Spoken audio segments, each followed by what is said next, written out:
로마서 12장 1절부터 13절까지 제가 읽습니다. 그러므로 형제들아, 내가 하나님의 모든 자비하심으로 너희를 권하노니 너희 몸을 하나님이 기뻐하시는 거룩한 산제사로 드리라. 이는 너희의 드릴 영적 예배니라. 너희는 이 세대를 본받지 말고 오직 마음을 새롭게 함으로 변화를 받아 하나님의 선하시고 기뻐하시고 온전하신 뜻이 무엇인지 분별하도록 하라. 내게 주신 은혜로 말미암아 너희 중 각 사람에게 말하노니 마땅히 생각할 그 이상의 생각을 품지 말고 오직 하나님께서 각 사람에게 나누어 주신 믿음의 분량대로 지혜롭게 생각하라. 우리가 한 몸에 많은 지체를 가졌으나 모든 지체가 같은 직분을 가진 것이 아니니 이와 같이 우리 많은 사람이 그리스도 안에서 한 몸이 되어 서로 지체가 되었느니라. 우리에게 주신 은혜대로 받은 은사가 각각 다르니 혹 애언이면 믿음의 분수대로, 혹 섬기는 일이면 섬기는 일로, 혹 가르치는 자면 가르치는 일로, 혹 권위하는 자면 권위하는 일로, 구제하는 자는 성실함으로, 다스리는 자는 부지런함으로, 긍휼을 베푸는 자는 즐거움으로 할 것이니라. 사랑엔 거짓이 없나니 악을 미워하고 선에 속하라.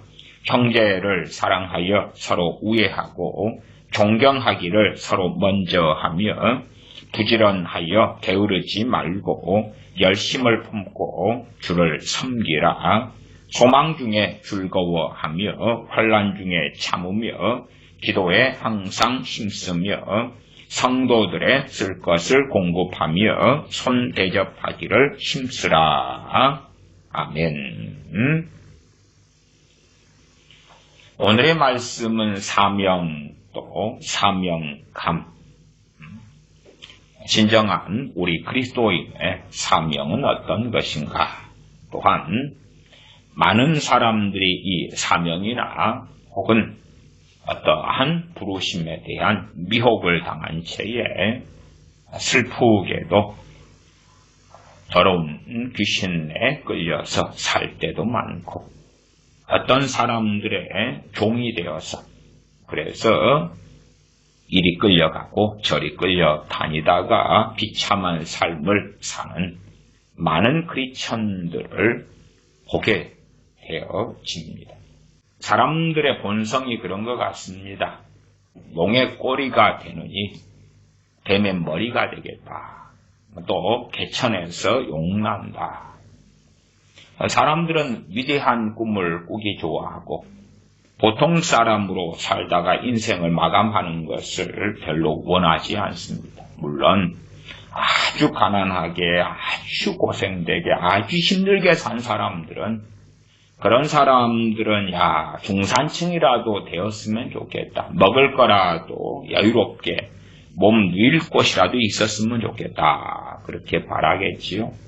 아니면 아예 유명한 연예인들 같은 경우는 거꾸로도 생각도 하더라고요. 평범한 삶을 살았으면 좋겠다. 그렇게도 하지만 어쨌든 대부분의 사람들은 그래도 존경받고 존중받고 인정받고 또한 성공하고 나아가서 그러한 마음과 가치관과 생각을 가진 사람들이 이제 주님을 믿게 됩니다. 주님을 믿게 되고 크리스찬이 되어 신앙생활을 합니다. 믿기 전부터 가져왔던 가치관, 생각, 말하자면 위대한 삶을 살고 싶은 거예요. 위대한 삶, 대단한 삶, 특별한 삶. 그 삶을 살면서 인정받고 싶은 거예요. 그것 자체는 안 변하지요. 그런데 믿기 전에는 솟아날 구멍이 없었다면 예수님 믿은 다음에는 첫째는 주님께 기도하고 나를 좀 크게 좀 써달라고. 나를 위대하게 써달라고. 아니면 내 자녀들을 위대하게 써달라고 기도할 수 있잖아요. 나아가서 이제 목사가 되거나 선교사가 되거나 그렇게 하면은 위대하게 되는 것이 아니냐. 그렇게 생각을 하게 되어집니다. 보통 안 믿을 때야 위대해지려면은 어느 회사를 차려서 사장님이 되거나 대기업에서 과장, 부장, 그 다음에 이사 이렇게 올라가야 돼. 자영업을 하더라도 성공해가지고 직원들을 많이 거느린 그러한 사장님 소리 듣는 이가 되거나 돈이 많이 벌어서 자수성가했구나 소리 듣거나 사실은 그런 길은 쉽지는 않지요. 그러나 별 볼 일 없는 사람인 우리가 크리스찬이 되었는데 그런데 목사가 되는 길은 상대적으로 쉽습니다. 우후죽순 신학교들은 굉장히 많이 만들어졌고 돈만 내면 그냥 무허가 신학교, 비인가 신학교, 대강통신으로도 하고 방송으로도 목사가 될 수 있는 많은 길들이 열려 있어요. 그러면 그 위대한 삶을 살고자 하는 사람들의 꿈이 쉽지 않았을 때에 그럴 때에 목사가 되고 또한 선교사가 되는 이들이 많습니다. 결과론적으로 목사가 됐기 때문에 위대해지느냐? 그렇지도 않고 선교사가 됐기 때문에 위대해지느냐? 그렇지도 않습니다만은 사람들은 결과론적으로만 생각을 하지. 그 안에 어떤 동기, 어떤 부르심, 무엇 때문에 목사가 되었는지, 무엇 때문에 선교사가 되었는지는 생각을 안 하지. 유독이 이런 미국이나 우리 한국, 우리나라 사람들을 볼 때에 그게 좀 심한 것 같아요. 미국 사람들은 전 세계 1등 국가 아닙니까? 그러니까 선민의식이 굉장히 강해요. 유대인들도 그게 당연히 강하지요. 선민이었고 여전히 지금도 선민이기 때문에 그렇지. 그 미국의 가장 강대국, 초강대국. 그래서 미국 사람이 어느 나라에 가도 그 나라 언어를 잘 안 배우잖아요. 그럼 누구들이 영어로 나한테 말을 걸어.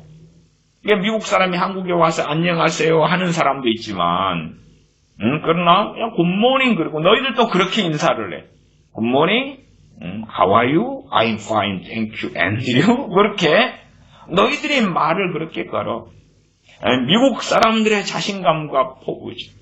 그렇기 때문에 위대한 미국. 전에 트럼프 전 미국 대통령도 위대한 미국 이런 것들 이야기했나요? 그런 것처럼 위대하다, 위대해. 그러면 그 가운데 한 명의 크리스찬이다 그러면 그 가치관과 생각 속에서 위대한 사람을 꿈꾸겠지. 그러니까 우리가 기대가 많으면 실망이 크다고 그 위대한 꿈이 크고 현실은 밑바닥이고 이 격차가 크면 클수록 마음의 번뇌와 슬픔과 비참함과 참담함을 가져옵니다. 우리나라 대한민국 사람들도 참 오랫동안 물론 지금도 많이 그렇고요. 위대한 꿈을 꾸고 살아왔어요. 최소한 자기의 인생을 나아가서 자녀들의 인생까지도 위대한 꿈을 꿔요. 야, 왜 너희들이 대학을 나와야 되느냐? 엄마처럼 아빠처럼 살지 말고 세상에서라도 떵떵거리고 위대한 삶을 살아. 부자가 되고 좋은 대기업에 가고 그리고 좋은 아파트를 사고 멋진 결혼을 하고 성공적인 인생을 살기 위하여 엄마 아빠가 풀 서비스를 해주마. 그리고 기도까지 해줄게. 그러니 너희들은 엄마 아빠처럼 살면 안 돼. 너희들은 더 멋지고 더 아름답고 더 놀랍게 나아가 젊은이든 나이든 이든 그런 꿈을 꾸는 사람들은 아주 많습니다. 그냥 평범한 소시민으로 살다가 가려는 것보다도 더 위대하고 더 큰 열망을 가집니다. 그러니까 미국이나 한국이나 무엇이 심하냐 그러면 우울증이 심합니다. 우울증의 원인은 많이 있습니다. 많이 있어요. 근데 그 중에 한 가지 원인, 최소한 우울증까지 발전하지 않더라도 마음의 침체, 마음이 서글픈 것이, 마음이 서글픈 것. 자기가 꾸고 있는 꾸어왔던 꿈과 현실과의 괴리가, 격차가 크면 클수록 마음을 크게 차지하는 것이, 서글픈 것이. 나는 이런 인생을 꿈꾸고 이런 것을 바라해 왔는데 왜 내 인생은 이렇게 되었는가? 그런 것들이 심화되는 것이.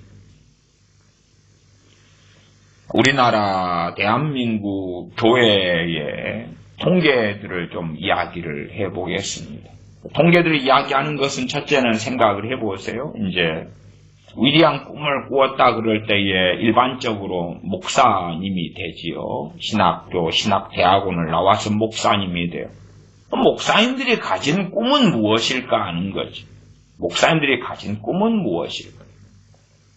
보통 교회를 메가처치, 대형교회를 메가처치라 그럽니다. 대형교회 메가처치, 그 대형교회 기준은 얼마쯤 되냐 그러면요. 주일 대예배 때 성인이 얼마가 참여 예배 드리느냐 그 말이. 그 기준은 2,000명을 주로 잡아요. 주일 대예배 때 성인이 예배 참석해서 2,000명, 아이들 중고등부 빼고 성인 20세 이상 2,000명이 참석하면 메가처치라 그럽니다. 그런 교회가 대한민국에 몇 개쯤 되냐 그러면 약 900개 정도 돼요. 900개. 그리고 어마어마하지는 않지요. 대한민국 교회의 비율상 한 1.7% 정도 차지한다 이렇게 통계가 있습니다. 1.7%. 한 목회자가 메가처치를 꿈꾸겠죠. 메가처치 대형교회 담임 목사를 꿈꾸는데 대한민국에 900여 개는 안 돼요. 그 다음에 대한민국 교회에 2019년 말 기준으로 이게 2020년 10월 기사에 나온 거니까 2019년 말 기준으로 전체 교인 수 30명 이하의 초소형 교회가 33.8%. 33.8%. 교회들이 있는데 교회들에게 30명 이하의 초소형 교회가 33.8%. 목회자들이 위대한 꿈을 꾸죠. 그것도 33.8%가요. 지난 10년 기준으로 할 때에 10년 전 기준으로 이 숫자가 줄어든 게 아니라 증가된 게 10% 증가돼요. 초소형 교회가 내가 초소형 교회 담임 목사다.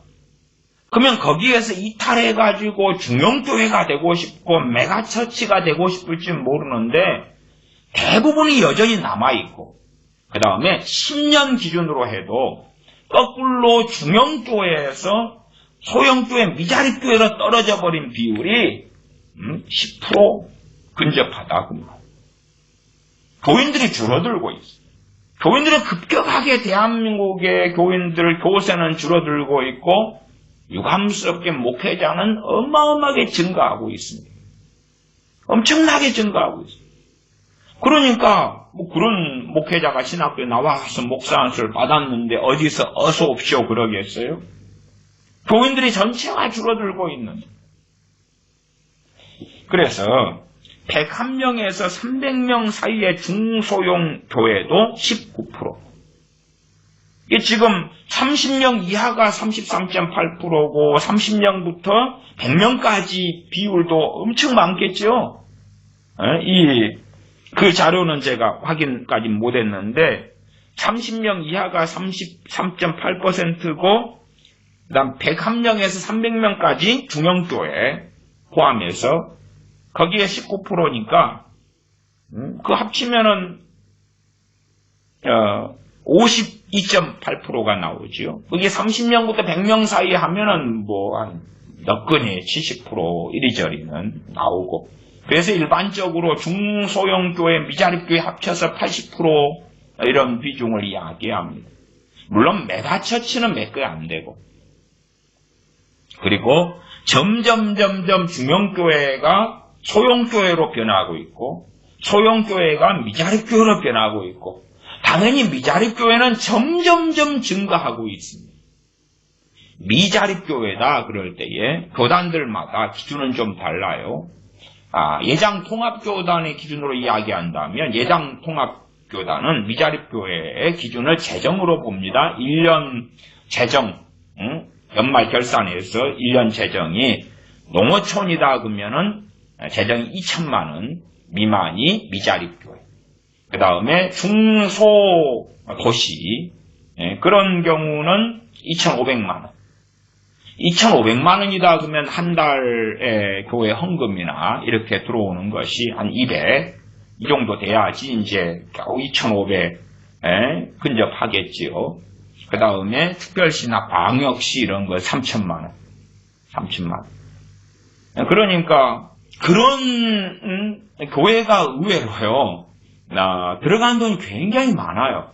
목회자 사례비가 얼마 안 된다 하도 전기세, 수도세, 또 임대교회는 임대료, 아니면 무리하게 예배당을 작게라도 땅 구입하고 건축했다 그러면 거기에 원금에 이자에 또 교우분들 모여서 식사라도 하거나 아니면은 뭐 에어컨 수리하고 고치고 뭐 하고 생각외로 많이 들어가요. 그럼 미자립 교회에서 목회자들이 사실상 생활비 몇십만 원 될까 말까. 그런 데서 33.8%가 30명 이하의 교인들과 함께 산단 말이에요. 야, 그 사람들이 기도 뜨겁게 하고 전도 열심히 해가지고 30명 이하의 교인들이 100명이 되고 500명이 되고 1000명이 된다. 그런 일은 거의 없어요. 제 형 목사님도 합동교회 목사님인데 당연히 미자립교회예요. 30명 이하예요. 30명 이하. 아마 은퇴할 때까지 그건 제가 볼 땐 못 벗어나요. 못 벗어나. 거기에서 목회한 지도 오래 벌써 그래도 한 10여 년이 이제 넘어가는데 못 벗어나요. 대한민국 교인들이 급격하게 떨어져서 최근 10년 사이에 교인들이 얼마쯤 떨어졌냐 그러면 약 한 140만 명 정도 감소했어요. 그러니까 그래도 이제 교회에서 사라진 사람들이 신앙생활 안 하는 사람도 있고, 그러나 이제 더 이상은 교회나 목회자들에게 기대할 바가 없기 때문에 이제 가정교회로 그렇게 신앙생활하는 비중도 저는 상당히 많이 증가됐다 이렇게는 말씀드려요.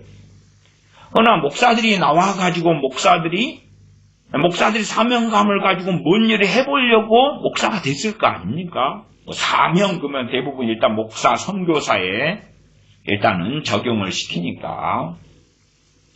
그러니까 목사들이 예배 처소를 장만하고 교인들을 가정교회에서 시작하더라도 그 다음에는 개척을 하고 뭘 하는데 교인 수는 급격하게 감소하고 있어요. 자, 그러면은 요 몇 년 사이, 한 10여 년 사이의 통계로 이야기해 봅시다. 일단은 목사 숫자는 대부분의 교단들이 많이 증가돼, 심지어 급격하게 증가되고 있어요. 교회 수도 어지간한 교단들은 증가하고 있어요. 교인 수는 급감하고 있어요. 사명을 가졌는데 뭔가 음성 들었다, 너를 내가 불렀노라, 어쩌고 저쩌고 해서 신학교 가서 목사가 되고 선교사도 된단 말이에요. 사실은 선교지 실정도 전반적으로 굉장히 심각해요. 심각해요. 제가 터키에 간 선교사님들이 몇 명이다 그랬어요? 3,000명? 2,000명이다 그랬지, 2,000명. 대한민국에서 간 분들만이 아니라 전 세계에서 온 터키에 있는 선교사님들이. 제 친구 부부가 터키 선교사로 있어요. 부부 선교사예요. 부부 2명이고, 그 다음 2명만이 아니라 그 친구들만 해도 팀으로 사역을 하는데요. 이게 단기 선교든 선교사로 온 사람, 이 친구들이 리더예요, 리더. 팀장이에요. 그래가지고 팀원들을 선교사로 데리고 있는데 그게 19명이에요, 토탈. 자기들 19명.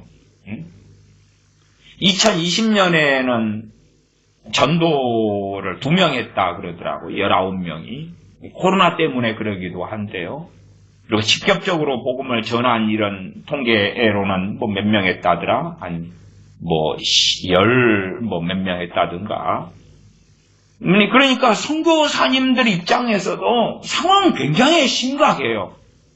최소한은 뭐 현지인들 모아서 목회를 하게 하고 싶다 이까지는 아니어도 그래도 뭔가 눈에 보이는 뭔가는 좀 있었으면 하고 바랄 거 아닙니까? 예장 합동교단이 조인수가 최고점을 찍을 때가 언제였냐? 2012년입니다. 2012년에 299만 4,873명이었어요. 그러니까 299만 4,800, 299만 거의 5,000명 가까이 된 거예요. 최고점 2012년이에요. 2012년. 그 다음에는 계속 떨어져요. 그래가지고 299만 4,873명에서 2017년에는 268만 명. 그리고 이제 2020년 작년 9월에 교단 총회에 보고된 것이 2019년 것까지가 보고된 거지요. 그때 2020년 9월 총회에 보고된 것이 255만 682명, 6,182명이다. 그러니까 255만 6,182명. 최고점을 2012년에 찍어가지고 2019년 최소한 말까지의 자료든지 2020년 총회 때 보고된 자료니까 그리하면 지금 한 44만 명이 줄어든 거예요. 44만 2012년부터 20년까지 8년 이의 기간 동안에 예장 통합교단 최고점을 찍을 때가 2010년입니다. 285만 2,311명. 285만에서 거기에서 최근 작년 2020년 9월 교단에 보고됐을 때가 250만 6,985명. 그러면 한 10여 년 사이에 거기도 35만 명이 줄어들었어요. 그리고 2020년 총회 보고하고 2019년 총회 보고 그 1년 사이에 줄어든 사람만 47,242명. 한 해 동안에 47,000명이 줄어들었다고요. 통합교단이. 보통은 이제 몇만 이렇게 한 2, 3만 이렇게 줄어드는데 어떨 때는 굉장히 많이 줄어들어요. 2017년에는 5만 8,202명이 감소해가지고 그때는 상당히 충격을 받았다 그래요. 통합교단이. 그리고 감리교가 최고점을 찍었을 때가 2009년에 158만 명. 158만 7,385명이 최고점인데 2014년 되니까 5년 지난 다음에 137만 명. 그리고 이제 작년 총회 보고된 것이 128만 명. 그러니까 2009년과 2020년 사이에도 감리회만 해도 감리교죠. 거기만 해도 약 30만 명이 줄어들었어요. 물론 목회자 숫자는 많이 증가했고 교회 숫자도 나름 증가되고 있어요. 어떤 해는 약간 줄어드는 해도 있지만 전반적으로 많이 증가하고 있어요. 주요 교단이니까 예장 고신교단도 2006년이 최고점 50만 1,036명. 2014년에는 46만으로 떨어졌고 작년 총회 보고는 41만 명. 41만 2,288.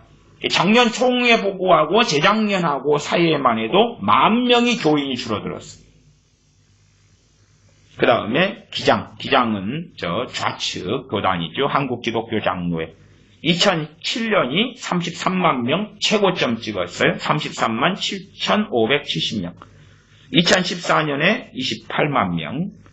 작년 총회 보고 21만 9,086명. 작년 총회 보고하고 재작년하고 1년 사이에만 해도 기장이 12,877명의 교인이 줄어들었어요. 그렇게 계속하여 내리막을 걸어요.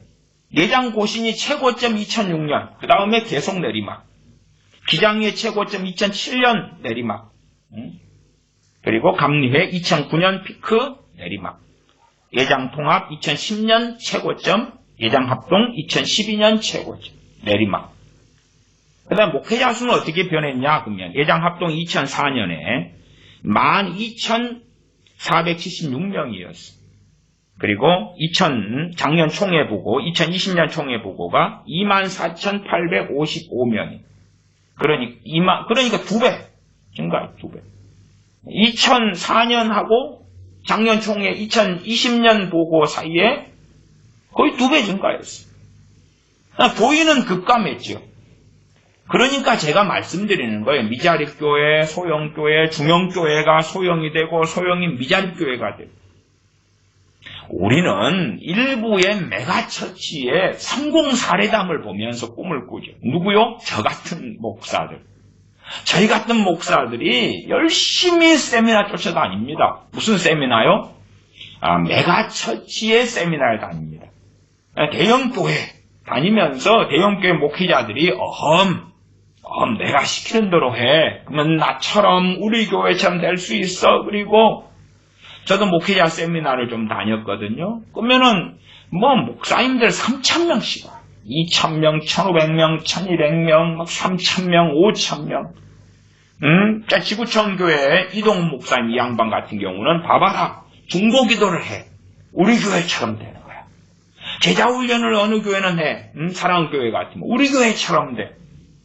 아니면 1대1로 온누리교회 또 큐티를 해. 우리 교회처럼 돼. 셀교회를 해. 우리 교회처럼 돼. 또 메가처치들이 그렇게 해요. 물론 메가처치들이 어떤 데는 이제 돈을 적게 받고 세미나를 하지만 어떤 데는 수십만을 받아요. 수십만 안에 식사비도 있고 숙소비도 있지만은 또 그걸로 버는 돈도 꽤 되기도 하고. 어쨌든 메가처치가 다 되고 싶으니까 목회자 세미나 숫자는 굉장히 많습니다. 대한민국 전국에. 그리고 열심히 다녀요. 누가요? 미자립교회, 소형교회, 또 중형교회 목회자들이. 나도 메가처치가 되고 싶어. 주일 대예배 때 성인교회 2,000명 넘게 참여하는 그런 메가처치 대형교회 목사가 되고 싶어. 혹은 초대형교회 목사가 되고 싶어. 한 1만 명 이상 참여하는 그런 목사가 되고 싶어. 시킨 대로 해봐. 그래서 전도 왕들도 부르고 전도 세미나도 하고. 그래서 이렇게 전도해봐. 교인들이 1년 만에 몇 프로 증가했어. 그러니까 더 꿈을 꾸죠. 왜? 그런 몇 가지 사례들만 보지. 코인도 마찬가지 아닙니까? 주식도 마찬가지지요. 자, 돈을 얼마를 벌었어? 주식 투자 1억을 해서 30억 벌었어. 극소수의 사람들이죠. 그런 사람들이 유튜브를 하고 그런 사람이 책을 쓰고 그런 사람들이 뭔가를 제시하고 나처럼 해봐요. 이렇게 된다. 숫자는 줄어들어가는데 사명받는 사람은 더 많아져. 성경적으로 이야기해 보십시다. 하나님께서 믿음이 쇠치되고 침체되는 때에 사명 주는 사람이 많을 것 같아요. 더 적어요. 왜 그렇습니까? 믿음이 침체될 때 정말 믿음의 사람은 더 줄어들죠. 말씀의 사람은 더 줄어들어요. 하나님은 자신의 기준을 양보한 적도 변경한 적도 바꾼 적도 없습니다. 디모데 전서나 디도서에 보면 주의 종의 자격자질이 나와 있어요. 하나님의 말씀은 변경되거나 후퇴한 적이 없어요. 남한국 유다나 북한국 이스라엘이 타락하고 등지고 우상숭배로 가니까 하나님께서 물량 공세를 하시면서 선지자들을 어마어마하게 만들어낸 게 아니에요. 어마어마하게 불러가지고 파송한 게 아니에요. 생각외로 정말 오랜 시간의 이스라엘의 역사 속에서 선지자들의 숫자가 그렇게 많지 않은 것을 우리는 알죠. 어마어마한 선지자들이 아니란 말이에요. 그냥 대한민국처럼 짧은 역사의 나라. 대한민국은 1948년에 세워졌기 때문에 짧지요. 거기에 나는 애언자네, 나는 선지자네, 뭐네 하는 그 짧은 속에서 어마어마하게 많다고 사람들이 착각하고 미혹되고 주장하지만 이스라엘의 역사는 아주 길죠. 최소한은 모세 이후로 가나안 땅에 들어온 다음부터 사사시대, 그 다음에 남왕국 유다가 멸망할 때까지의 시간으로 잡든지, 아니 포로기에서 돌아온 다음에 그 다음에 주님 오실 때까지를 잡든지 간에 그때까지의 선지자들을 모아도 그렇게 생각으로 어마어마하게 많지는 않다 그 말이. 암흑기일수록 신구약 중간기처럼 암흑기가 되어질 때 하나님께서는 그의 종들을 세우시도 보내지도 않고, 심지어 선지자들의 머리를 계시를 못 받게 가리우고 막아버리시고 안 주시고, 그렇게 성경엔 기록되어지지요. 하나님께서 그렇게 행하신다고. 점점점 영적인 암흑기로 대한민국이 들어가고 있는데, 나는 사명받았네 그리고 목사 되는 사람들이 많고, 나는 사명받았네 하고 선교사 되는 사람들도 많아요. 무슨 일일까요? 저는 그렇게 이해합니다.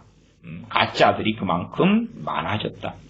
신약시대 사도들의 시대에도 가짜들은 너무 많아서 거짓 선생, 거짓 교사, 그런 자들이 너무 많고, 주님께서는 그런 자들을 삼가라고, 거짓 선지자들을 삼가라고 양의 탈을 쓰고 나오나 속에는 일이다. 주님께서도 누누이 경고하시고 말씀하시고 신약 성경에도 그러한 사례들이 아주 많습니다. 그래서 갈라디아 지역의 교회들이 다른 복음을 좇아서 간 일도 있고, 그렇기 때문에 갈라디아서가 기록이 되어졌지요. 대한민국의 1960년대에 교인수 증가율이 60년대에는 평균 그렇게 나왔습니다. 41.2%가 60년대엔 증가됐어요. 이것도 증가율이 연평균 증가율입니다. 연평균. 얼마나 기하급수로 증가했는지 몰라요. 그 다음 70년대의 교인수는 12.5% 증가했어요. 41.2%인 60년대하고 70년대는 12.5%로 많이 떨어졌죠. 그리고 80년대는 4.4%, 90년대는 3% 증가율. 점점점 내리막을 걷고 있는 거죠. 그러나 목회자 숫자는 많아지니까 당연하게 개척교회를 세워야 될 거 아닙니까? 그러니까 교회 숫자도 나름 증가해 가지. 물론 목회자 숫자의 증가보다 교회 숫자의 증가율은 많이 떨어집니다. 그러니까 많은 사람이 목회자가 돼가지고 빠이빠이 하는 거죠. 결국은 할 수가 없는 거죠. 목회자의 증가율 따라서 교회의 증가율이 나타나는 건 아니에요. 목회자가 증가해가지고 어느 대형교회, 초대형교회 거기에 교역자로 부임할 자리가 있는 건 아니고, 거꾸로 큰 교회도 교인 수가 전반적으로 얼마를 빼놓고는 줄어들기 때문에 목회자 숫자도 감소를 시키는 상황이지. 그러니까 많은 목회자들이 나와서, 그리고 어쨌든 교단에 등록돼 있으니까 지금 제가 예장 합동이든 통합이든 감리회든 예장 고신이든 기장이든 이런 교단의 목회자 숫자가 등록돼 있으니까 이야기를 하는 거지. 그러나 교회 숫자는 그 목회자의 증가보다 훨씬 적어. 나는 목사인데 아무 일도 알 수가 없는 거야. 아무 일도 알 수 없어. 꿈을 꿨지요. 여전히 나는 목사야. 무임 목사죠. 여전히 나는 목사야. 그러나 어떻게 못하겠어. 그래서 택시 운전하러 갈 수밖에 없어. 아니 목회자로서 이제 사도 바울도 어떨 때는 텐트 메이커로 일을 했지요. 그것 자체를 반대하는 건 아닌데 현실에 부딪히는 거예요. 사명을 받았을 거 아니에요. 믿거나 말거나 스스로의 확신은 그게 있을 거 아니에요. 그러나 사람들이 그 꿈을 꾸어요. 자, 내가 하나님 일을 할 거야.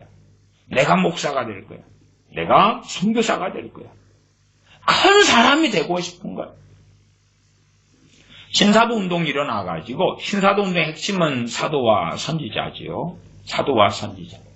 오중 사역 그러지만 사도, 선지자, 복음 전하는 자, 목사와 교사 그러지만은 목사 흔해 빠졌고, 얼마나 흔해 빠진지 알잖아. 예장 합동만 해가지고도 지금 작년에 목회자 숫자가 24,855명이고 예장 통합만 해도 2775명이라 거의 목사들만 한 20만 명, 어떤 사람은 30만까지도 잡더라고요.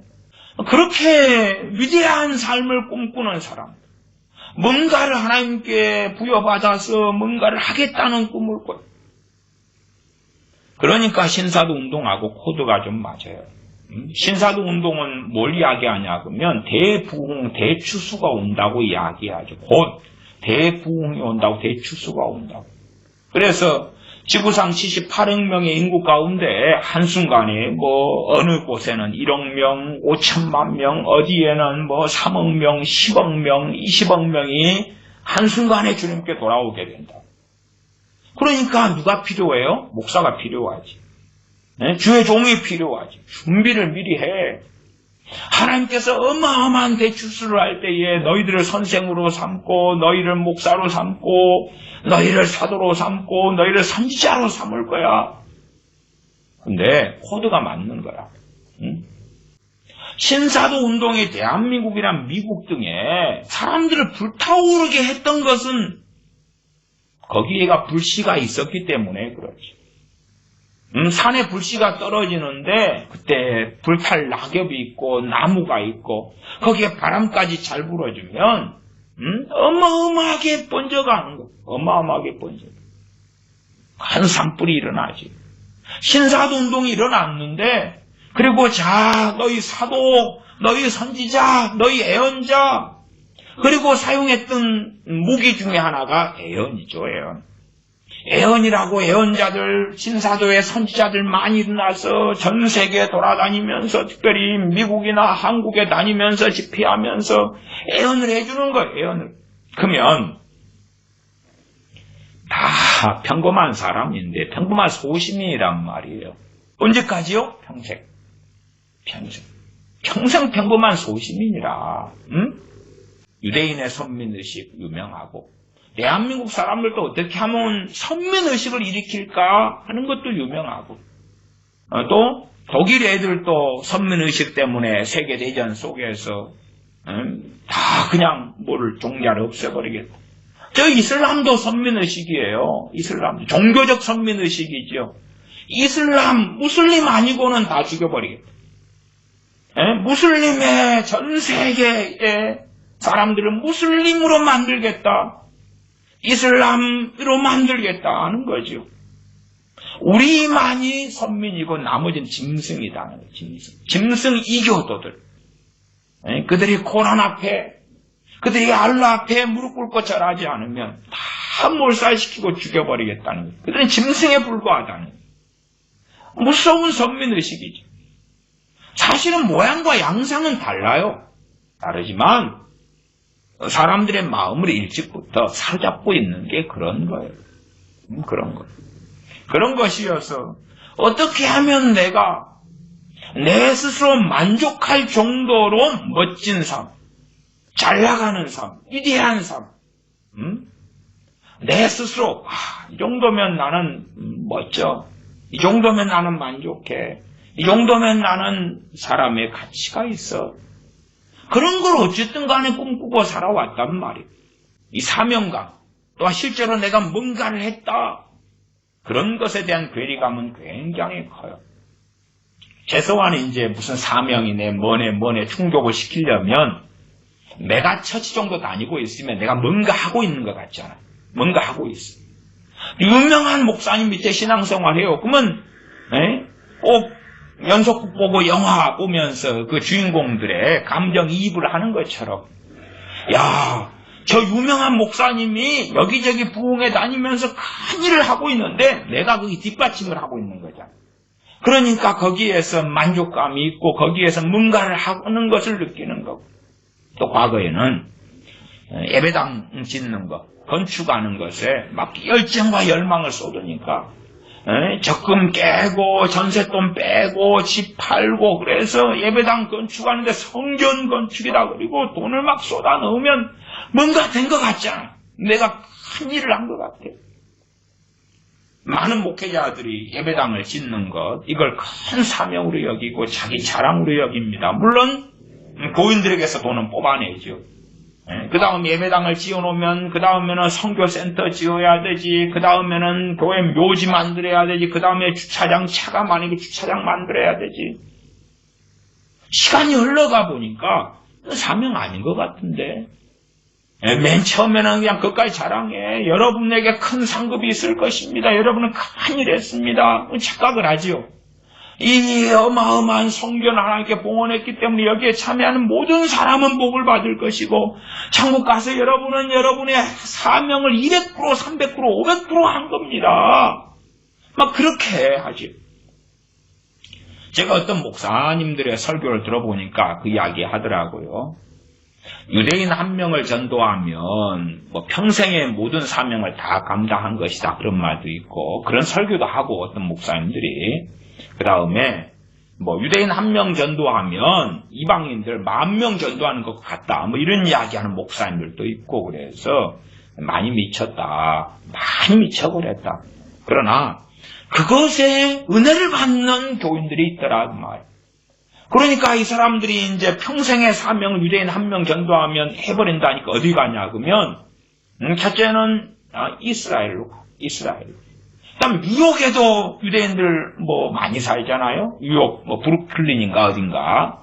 그럼 그리 가는 거예요. 그러니까 한 명 전도하려고. 한 명 전도하려고. 그래서 심심하면 가요. 그 다음에 사실은 전도라는 것은 눈에 보이잖아요. 무슨 말이면 전도했는데 믿으면 믿고 안 믿으면 안 믿는단 말이에요. 눈에 보여요. 그러나 실제로는 이제 결과가 없다는 걸 알죠. 그래서 뭘로 바꾸냐 그러면 중보기도로 바꾼단 말이에요. 중보기도. 분명히 지금 유대인들 가운데 새로 믿는 사람은 나오잖아요. 소수지만. 지금 안 믿었다가 내일 믿게 되고 작년에 안 믿었다가 올해 믿는 소수의 사람이 나와요. 그래서 중보기도를 해라. 유대인을 위하여 예루살렘을 위하여 기도를 해라. 너희가 기도를 하면 너희 기도로 믿게 되는 거야. 믿거나 말거나 하잖아요. 믿거나 말거나요. 그러나 그렇게 해가지고 너희의 중보기도를 믿게 되니까 너희는 사명을 감당하는 거야. 해버리는 거야. 그러면 중보기도가 굉장한 미혹의 수단이 되죠. 자, 아프리카에 믿는 사람 생기지. 아프리카를 향하여 손들고 기도해. 손들고 기도해. 자, 북한의 지하교회 교인들이 어떻게 신앙을 유지하는지 알아? 너희들의 중보기도를 유지해. 그 다음에 북한이 어느 때 복음화 될 거야. 그러려면 너희가 북한을 향하여 아니면 38선 휴전선에 가가지고 중보기도를 해. 북한이 복음화되면 너희들이 그 어마어마한 사명. 자, 기도원들 같은 경우나 어떤 사람들은 우리가 민족재단을 쌓는다. 이 민족을 위하여 기도하는 것이 사명이다. 그래서 기도원을 세웁니다. 민족재단입니다. 대한민국 교회를 위해 기도합니다. 대한민국을 위해 기도합니다. 한반도를 위해 기도합니다. 북한을 위해 기도합니다. 그럼 뭔가를 하는 것 같아요. 그러니까 일단은 충격이 좀 되죠. 내가 뭔가를 하고 있어. 신사도 운동의 영향으로 흘러가면 다 가장 최고봉 5가지 오중 직임이다. 그러면 사도와 선지자가 1등, 2등이니까 물론 부르시면 틀려요. 그러니까 그래도 사도, 선지자 다 그렇게 되고 싶으니까 최소한 사도는 안 돼도 선지자의 반열은 되고 싶어. 그러면 선지자가 되려면 애언을 해야지. 그러면 뭐 애언까지는 안 가도 하나님하고 직통으로 그냥 나 오늘 뭐 할까요? 이거 해라. 나 오늘 뭐 반찬에 먹을까요? 오뎅볶음에 그냥 김치에 밥 먹어라. 오, 그래서 하나님 음성 듣기를 하고 사는 거예요. 물으면 응답이 온다는 거예요. 물으면 온다는 거예요. 말씀도 이용하지요. 내 양은 내 음성을 들으며 갖다가 몇 개 섞어가지고 뭔가가 된 것 같아요. 나 지금 하나님과 동행하고 있어. 나는 정말 특별하고 위대한 사람인데 지금 음성 듣고 계시받고 살고 있어. 지금 뭐 할까요? 그 전도지 가지고. 전도지의 대부분은 제가 기복주의 전도지라고 말씀드렸잖아요. 그것을 뿌리는 거라. 왜 그 음성이 시장 어귀에 나가서 그걸 뿌려라. 그걸 나눠주어라. 나눠주어라. 그러면 나눠줄 때 무슨 말을 외칠까요? 뭐 어떨 때는 회개하라. 천국이 가까웠느니라. 그걸 말해. 또 어떨 때는 주님 곧 오십니다. 그걸 말해. 또 어떨 때는 천국 가십시다. 그렇게 외쳐. 막 여러 가지 듣는 거죠. 그렇게 하니까 자신의 사명이 성취된 것처럼 또한 사명이 이루어지고 있는 것처럼 큰 사람인 것처럼 충족이 되는 거예요. 그렇게 미망과 미혹에 쌓여서 많은 사람이 살아가요. 또 중보기도나 선포기도, 명령기도. 대한민국에 공중권세 잡은 자가 있어. 자, 그러면 예수의 이름으로 떠나가라, 물러가라, 떠나가라, 물러가라. 떠나가라, 물러가라, 떠나가라, 물러가라. 영적 전쟁을 한다는 거예요. 떠나가라, 물러가라. 나는 그래서 큰 사명을 감당하고 있다. 북한에 떠나가라, 물러가라, 떠나가라, 물러가라. 어디에 떠나가라, 물러가라, 떠나가라, 물러가라. 그렇게 기도하는. 아니면 찬양을 통하여 뭐 복음성가 많지 않아요? 막 성령이여 임하소서, 이 땅에 임하소서. 그리고 막 하면 뭔가 찌릿찌릿한 것 같고, 이 땅에 임하소서, 뭐 이 땅의 황무함을 보소서. 막 부흥 복음성가를 부르면서 그만 흥분되고 그 복음성가가 마치 기도처럼 되어 있으니까 그렇게 하면은 야, 나는 중보의 사명, 기도의 사명을 뭘 하는 것 같아. 한참 유행했던 것이 각 도시들마다 성시화 운동도 유행했지요. 나아가서 요즘에는 뭐 땅받기 기도. 그 도시나 지역이나 마을이나 땅 받고 돌아다니면서 기도를 하는 거예요. 뭔가 하는 것 같잖아요. 분명히 매년 많은 사람이 줄어들어요. 합동이든 통합이든 통합 같은 경우도 많을 때는 5만 명 이상이 한 해에 줄어들고 교인 수가요. 그 다음에 지난해는 4만 7,242명이 줄어들었어요. 그러니까 그럼에도 또 어떤 사람은 소수지만 믿는 사람이 생기잖아요. 어느 마을, 어느 도시에. 그럼 뭐라고 믿으면 좋아요? 내가 땅받기 기도를 돌아다니면서 했기 때문에 믿는 사람이 나왔어. 그러면 좋잖아요. 내가 직접 전도하는 것은 결과가 뻔하단 말이에요. 뻔해. 그걸 외면하는 방법이 간단한 거예요. 기도지, 기도. 기도로 불라불라 해. 더군다나 눈에 보이는 건 곤란해요. 눈에 보인다는 건 뭐냐 그러면 저도 친인척의 구원을 위해서 오랫동안 기도했습니다. 그리고 요즘에는 이제 거의 기도를 안 합니다만은 거의 안 합니다. 전도를 하려면 직접 하고 그다음 성님 인도하시는 사람이 있을 때는 하지만 대부분 인도하심이 없거든요. 그러나 이제 뭐 20살부터 특별히 제 개인적으로 18살부터 친인척들 명단을 적어놓고 막 오래 기도했어요. 오래. 그렇게 뭘 배워서가 아니라 그렇게 하면 구원 받을 줄 알고 제 스스로의 어떤 신념 속에서 그렇게 했다 그 말이지요. 그러나 그런 거 보여요. 왜? 아무 개를 구원해 주세요. 그리고 그 해를 들다 봐요. 어떨 땐 전도도 하죠. 그 다음에 그 다음에도 아무 개를 구원해 주세요. 제가 친인척 이름이나 막 쓰면 그냥 보통은 친구 아는 사람 하면 그래도 한 150 뭐 이렇게 돼요. 옛날에 20살 때 기준으로 한다면. 그러면은 눈에 보여요. 그 이름을 적어놓고 기도하는데 뻔하지 뭐. 저 사람을 위해서 5년을 기도했는데 더 알코올 중독이 되고 술주정뱅이가 되고 교통사고로 죽었어. 저 사람은 자살했어. 이 사람은 뭐 어찌 됐어. 결과가 보여요. 그런 결론은 뭐냐 그러면 허무해요. 허무해. 그냥 오히려 직접 전도하면 결과가 더 있어요. 직접 전도하면 그래도 옛날 90년대, 뭐 2000년대까지라도 전도하면 몇 명 중에 하나는 믿어요. 기도를 그렇게 아는 사람을 놓고 기도하면 실적이 보여요. 어쨌든. 그러니까 내가 헛수고를 하고 있는 대부분이 드러나죠. 그러나 아프리카를 놓고 기도하고 북한을 놓고 기도하고 언젠가는 해방이 되겠지. 그러면 거기에 나의 기도에 큰 몫이 있어요. 대한민국을 위해서 기도한 사람 얼마나 많습니까? 금요일이다 그러면은 금요 철야기도 심야기도에 참여하면 저도 교회를 어쨌든 20개 교회를 다녔으니까 금요기도에 참여하면 이제 목회자가 제가 평신도거나 전도사거나 그럴 때는 목사님이나 아니면 인도자가 기도 제목 불러준단 말이에요. 대부분은 기도해요. 불러주는 기도 제목의 가장 대표적인 건 교회 부흥이에요. 교회 부흥. 각 교회마다 부흥을 놓고 기도하는데 지금 제가 2011년 이후에 139명이 이탈했어요. 139만 명이 이탈했어요. 139만 명이. 예장 통합 같은 경우는 2010년 285만, 그리고 작년 250만. 35만 명이 살아요. 근데 부흥을 놓고는 계속 기도했잖아요. 그게 눈에 보이는 거라, 결과는 뻔한 거라. 기도를 더 부지런히 했는데 10년 사이에 35만 명이 사라졌어요. 합동교단 2012년 299만에서 작년 255만.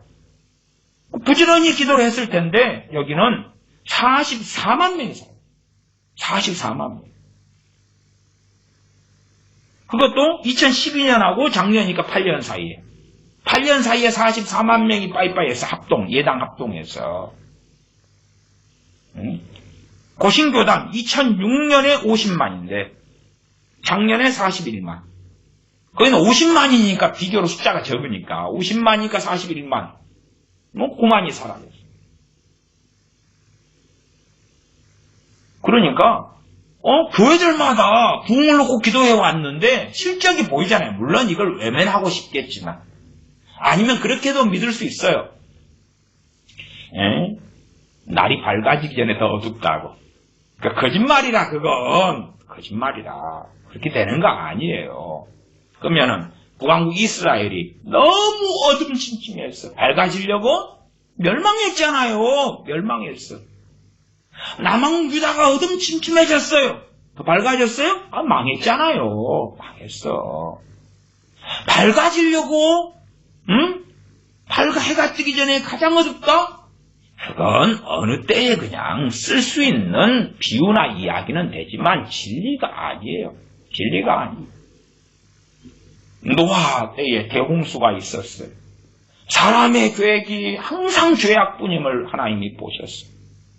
그래서 선지자들 보내고 막 대부흥을 주고 그랬나요? 대홍수로 8명 빼고 다 죽이셨어요. 죄악이 지금보다 더 관영해지면 대환란이 올 거예요.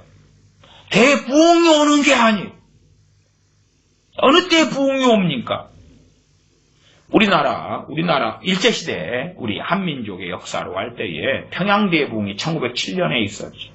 그 전에 원산대부흥이 있었고 기도하고 애통하고 가슴을 치고 선교사님부터 나와서 죄를 고백하고 회개하고 그러면서 부흥이 일어났어요. 그러면서 원산대부흥이 일어나고 회개 운동이 일어나고 가슴치고 애통하고 말씀을 상고하고 그리고 평양대부흥을 준비하고 평양대부흥이 일어났어요. 사람들은 좀 이상한 것 같아요. 이상해. 자기 믿고 싶은 건 믿고 생각하고 싶은 걸 생각할 뿐이에요. 아니 교회 부흥을 놓고 다 기도하고 있어. 30명 이하의 미자립 교회가 목회자나 목사님 사모님이나 교인들이 부흥을 놓고 기도 안 하겠어요? 왜? 30명 이하니까 목회자 생활비가 안 나와요. 생활비가 안 나와.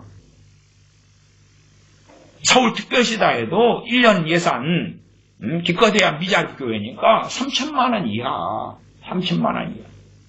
거기에 어지간한 교회는 임대료 내고 소세 전기세 내고 하고 교인 또 식사하고 교인들 구제비도 쓸 여력이 없는 거라 목회자 생활비도 안 나오는데 제 아는 분들도 소형교회 미자립교회 목회하는 분들 많아요. 아주 많아요. 정말 그런 분들 몇십 년 지나도요 똑같아요. 지금은 더 어려워졌어요. 형편이 더 어려워졌어요. 더군다나 제 아는 동기, 후배, 또 선배 목사님들이 섬에서 목회를 또 많이 하시고 여수 같은 경우가 섬이 360개인 섬이 있단 말이에요. 그러니까 거기에서 이제 유인도 사람 사는 썰매 목회를 많이 해요. 그러면 노인분들 계속 돌아가셔요. 숫자가 점점점 감소해. 겨우 후원 받아가지고 버틴 게 뿐이에요. 그런 것도 어떻게 못해. 자녀들은 섬에서 학교 보내는 것도 쉽지도 않고. 그러니까 정말 나이는 이제 먹어가서 뭐 제 동기분들이야 제 또래일 거고, 그 다음에 선배들은 더 나이 많고, 그것도 환갑이 되는 양반도 있고, 어떻게 못하는 거예요. 그 선목기 하면서 먹고 살기도 겨우 했는데 무슨 연금을 들어놨을 거고 무슨 돈을 모아놓은 노후 대책이 뭐가 있겠어요. 답이 없어요. 답이. 부흥을 놓고 그렇게 기도했겠죠. 근데 그게 뭐 현실이 그러나요. 더군다나 수도권으로 인구는 더 급속하게 집중하고 서울로 더더 모이고 있으니까 일자리가 거기 있으니까 그리 가야지 어쩌겠어요. 그러면 먹고 살 게 없는데 젊은 사람들은 떠나고 노인분들은 돌아가시고 2020년 통계가 그렇잖아요. 태어난 인구보다 이제 사망 인구가 더 많아요. 그렇게 되었어요. 그러니까 당연하게 부흥을 놓고 아무리 기도해봐야 그건 부흥을 놓고 기도 안 했어도요. 솔직한 이야기로 60년대 평균 교인 증가율이 41.2%, 매년 평균 41.2%가 증가해요. 2년이면 거의 뭐 3년이면 그냥 다 배 이상이 되는 거였죠. 60년대 같으면. 부흥을 놓고 기도해서가 아니라 첫째는 하나님의 은혜고 은혜고 주님 믿은 사람이 그때는 회개도 있고 은혜를 인하여 성령 충만도 받고 그러니까 그랬던 거지. 오히려 한국교회가 부흥을 놓고 기도하고 막 하고 이럴 때가 그래도 한 80년대 이럴 땐 좀 심했던 것 같아요. 그 이후로 유행처럼 그래왔어요. 그 전에도 그래왔지만 그러나 부흥을 놓고 기도해서 부흥 온 게 아니에요. 여전히 교회 부흥을 놓고 기도를 많이 하죠. 그리고 그 결과는 별로 없죠. 결과는 별거 없어요. 사람들은 자신들의 위대한 사명을 찾고 싶어하고 위대한 자가 되고 싶어하고 위대한 꿈을 꾸고 싶어하는데 그렇지는 않지. 목회자들이 이제 교인들을 붙잡고 사명 이야기하면서 기본적으로 가리키는 게 그런 거 아니에요? 충성봉사해라. 그게 사명이다. 무슨 충성봉사? 설거지 봉사해, 주방봉사해, 차량봉사해. 노인대학 하니까 그거 열심히 서포트해. 그 다음에 노방견도 팀은 만들어놨으니까 조별로 따라서 노방견도 월마다 뭐 일주일에 매도일 요일마다 따라서 나가. 중보기도 팀 만들어놨으니 거기에 참여해가지고 막 열심히 중보기도 제목들을 교인들이 내놓으면 그렇게 기도해. 당신은 밤마다 와서 교회 부흥을 놓고 기도해. 철야해. 릴레이 금식 기도해. 충성봉사해. 셀 모임 만들어놨으니까 거기에 셀 리더 맡아, 인도자 맡아, 뭐 맡아. 구역 만들어놨으니까 구역 예배 인도해, 구역장 해, 인도자 해. 너는 권찰해. 충성봉사해. 근데 이번에 예배당 크게 지어야 되겠다. 고인들 설득해서 돈 모으게. 당신도 끄집어내놔. 이게 충성봉사해. 그리고 이제 많은 사람이 살아왔어요. 그러나 지금 시대 되니까 이건 뭔가 이상을 느끼는 거예요. 자기들이 꿈꾼 게 많을수록 괴리는 굉장히 크죠. 커요. 그래서 마음 안에서 서글픔이 있고 슬픔이 있고 절망이 있고 탄식이 있고 어리석어지는 거죠. 어리석어져 왔던 것이지요. 그래서 그 사명감, 그걸 이루려고 목회자의 증가가 이렇게 많다 그랬잖아요. 2004년에 12,476명이 예장합동의 목사님이었다면 2019년에는 24,855명. 2배 증가해버렸지. 다른 교단들의 상황도 뭐 비율상은 좀 차이가 있습니다. 목회자 증가는 다 마찬가지. 다 증가. 사명감 가졌으니까 대한민국의 기도원들은 얼마나 많이 세워졌어요. 그 사람들도 나름 뭐 사명감 받아서 나 한다 그럴까. 우리는 성경을 봅니다. 성경을 보면서 뭐 특별한 걸 잘 발견을 못해요. 자, 빌립보를 보면서 빌립보 교회에게 무슨 대단하고 위대한 꿈을 꾸고 사명을 가지라고 뭐 나와요? 기뻐하라. 내가 또 말하느니 기뻐하라. 그 외에도 기도하라. 뭐 여러 말씀들이 있죠. 그게 우리 그리스도인들이 걷는 길이에요. 누구를 기뻐할까요? 제가 지난번도 말씀드렸죠. 하나님을 기뻐하라. 하나님을 즐거워하라. 에베소서를 보면 거기에 우리가 생각하는 뭐 예배당 건축, 막 선교 사명 그런 게 있나요? 왜 요즘에 선교사도 굉장히 증가하고요? 단기 선교 붐이 일지요? 왜 그러겠어요? 왜? 위대한 뭔가의 사명을 가지고 있는데 뭔가 돼야 돼, 뱀머리라도 돼야 되겠는데, 뱀대가리라도. 근데 이렇게 미적지근해가지고는 충족을 못 시키는 거예요. 그러니까 단기 선교라도 갔다 와야 되겠는 거라. 어디에 가서 땅 받기도 하고, 그 장소에, 인도 어디 가면 막 기도도 막 불라불라불라 하고, 뭔가를 해야지 마음이 충족되겠는 거예요. 그럼 다른 이야기를 해봅시다. 진짜 사명이면 코로나라고 왜 도망가요? 진짜 사명이면 코로나라고 왜 안 가요? 가라고. 진짜 사명이면 진짜 사명. 진짜 사명이면 그러라고. 당신들의 그 욕구를 충족시키는 거잖아. 욕망을 충족시켜. 그래 스스로 만족이 있단 말이야. 만족. 야, 나는 어디 지역에 가가지고 전도 좀 했어. 어디 단기 선교 어디 가가지고 전도지 좀 뿌렸어. 지저스 영화 상영했어. 나는 거기 가서 그 지역을 위해 기도하고 왔어. 아니, 그 인간들이 꼭 그 예루살렘 통곡의 벽에 앞에 가서 감정 잡고 동영상 찍고 기도하더만요. 하나님께서는 예루살렘 통곡의 벽 앞에 서서 막 손 들고 기도하면 기도받고, 응? 너희 집 골방에서 기도하면 안 받아? 주님은 그 뭐에 골방에 들어가서 기도하라 그랬어. 예루살렘 통곡에, 당시의 통곡벽은 아직 무너지지 않았으니까 있었을 때니까. 똑같은 벽이니까 구리가 어디로 가? 그럴 거 아니에요? 아니면 저기 골고다 언덕에 가서 기도를 하고, 감남산에 가서 기도를 하고, 그냥 주님은 여건이 되는 대로 움직이는 생활권 속에서 기도하셨어요. 여기든 저기든 산이든. 그러나 우리는 꼭 의미를 두려니까 장소를 찾아야 돼. 야, 삐까뻔쩍하게 지어놓은 예배당 이 성전에 와서 기도해. 여기에서 무릎 꿇어. 여기에서 엎드려. 자, 삼파선 휴전선에 가서 아니 북한을 놓고 기도하란 말이 하지 말라 그래요. 누가? 당신 골방에 기도하면은 뭐 의미가 없고 휴전선 앞에 서가지고 손 들고 막 북한을 놓고 기도하면 하나님이 들어주시나? 이상한 사람들만 해. 이상한 사람들. 아프가니스탄을 위해 기도하려면 아프가니스탄 가야 되나? 전도하려면 가야 되지. 기도하려면 당신 집구석에서 하면 되지. 그러나 뭔가에 이 미혹된 마음과 심령이 있어요. 목회자들의 수단과 수법이 그렇습니다. 수단과 수법이요. 교인수를 유지하고 교인들로 하여금 열심히 움직이는 교인이 되게 하려면 사명감을 막 불어넣어야 돼.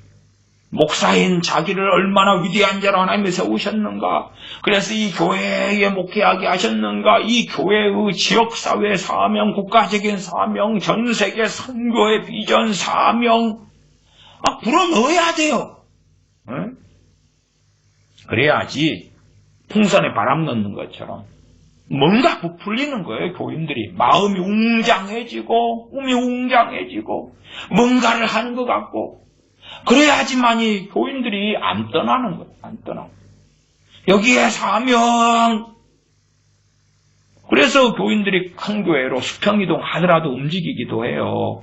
생각해 보세요. 지금 미자립 교회가 거꾸로 이 비중이 10년 전보다 30명 이하의 초소형 교회가 10%가 증가가 했어요. 10년 동안에. 거꾸로 이제 중형교회가 소형으로 떨어지고 소형이 미자립으로 떨어지고 있는 상황이에요. 거기에서 내가 신앙생활을 해요. 부흥을 놓고 기도해요. 교인 더 떨어져. 응? 변화가 없어. 발전이 없어. 더 문제가 생겨. 그러면 이거 뭐 사명이든 뭐든 큰일이 안 되네? 뭐 큰일 하는 것처럼 보이려면 어디로 가야 돼요? 큰 교회로 가야지. 떨어져서 표시가 별로 안 나요. 또 수평이동해서 대형교회 메가처치를 채워준단 말이에요. 뭔가 되는 것 같아요. 건물만 세워진 것마저 삐까뻔쩍해. 거기에 가면 뭔가 하는 것 같잖아요. 성가대, 오케스트라, 찬양단 세우고 삐까뻔쩍 하잖아요.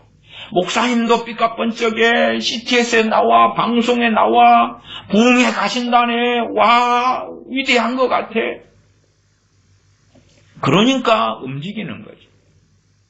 물론 작은 교회에 떠나서 큰 교회로 가는 이유들은 많습니다만은 그 중에 또 상당한 이유가 된다고 제가 말씀드리는 거예요. 이제 로마서 12장으로 가보십시다. 로마 12장을 통해서 하나님께서 우리에게 명령하시는 것이 뭔가 봅시다. 그게 사명이지. 그게 사명. 그게 사명이지. 그게 우리의 부르심이지. 우리에게 명령하시는 것이 뭔가를 살펴보십시다.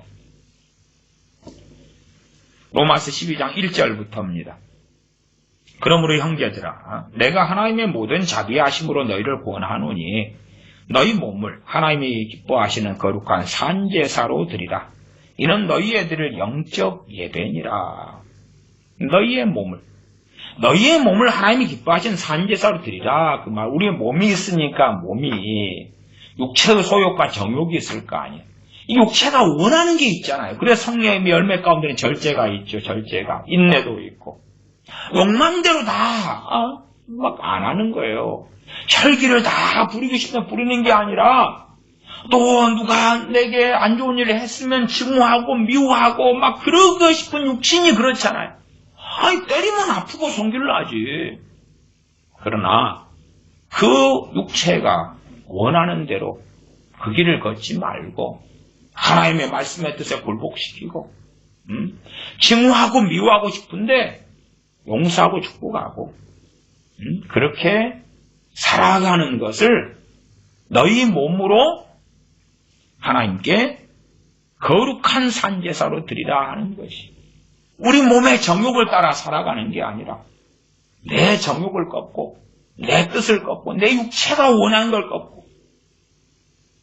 금식기도 예를 들어도 그렇잖아요. 우리 몸은 음식을 요구해요. 그러나 어떨 때에 마치 안디옥 교회에서 선지자들과 교사들이 주님을 섬겨 금식했던 것처럼 안나 선지자가 그렇게 하나님을 섬기는 삶을 살았던 것처럼 몸은 배가 고프니까 달라고 그러는데 주님을 섬기기 때문에 때로 금식한단 말이에요. 그런 게 하나님께 기뻐하시는 거룩한 산제사다. 내가 핍박을 받으니까 아프고 고통스러워서 욕하고 싶고 미워하고 싶고 저주하고 싶은데 그렇게 안 하는 거예요. 그러한 것들이 말씀대로 살아가는 삶 가운데 육체를 가지고 살기 때문에 별일이 생기는 거예요. 나아가서 우리가 잠자리가 없다고 칩시다. 그건 불평할 수밖에 없고 원망할 수도 있고 감사치 않겠죠? 근데 감사하는 거예요. 거기에서 자족하고 만족하는 거예요. 날이 추워서 거기에서 난방도 없는 데서 그것도 불편하고 좋지도 않은 집에서 내가 살아야 된다. 내 몸은 불편을 요구하지. 내 몸은 더한 안락을 요구하고 더한 편안을 요구하고 따뜻한 곳, 여름에는 시원한 곳을 요구하는데 그렇게 안 된다. 내 몸이 얼마나 불편해요. 심지어 우리가 나이 들어가면 몸이 고장이 나기 시작합니다. 날마다 항상 아플 수도 있어요. 종교개혁자들 존 칼빈 같은 경우도 종합병원이라 일컬어질 정도로 몸이 항상 연약하고 아팠어요. 사도 바울도 그럴 때가 얼마나 많았습니까? 그래서 육체의 가시 사단의 사자 때문에 고통을 많이 받지요. 그럼에도 그는 거룩한 산제사로 너희 몸으로 그 사도 바울은 자신의 몸으로 하나님께 거룩한 산제사를 드렸다고 말이죠. 우리가 병 중에 아픈 중에 그렇게 할 수 있어요. 물론 사람들이 볼 때에 위대하고 대단한 뭔가는 없지요. 뭔가는 없어요.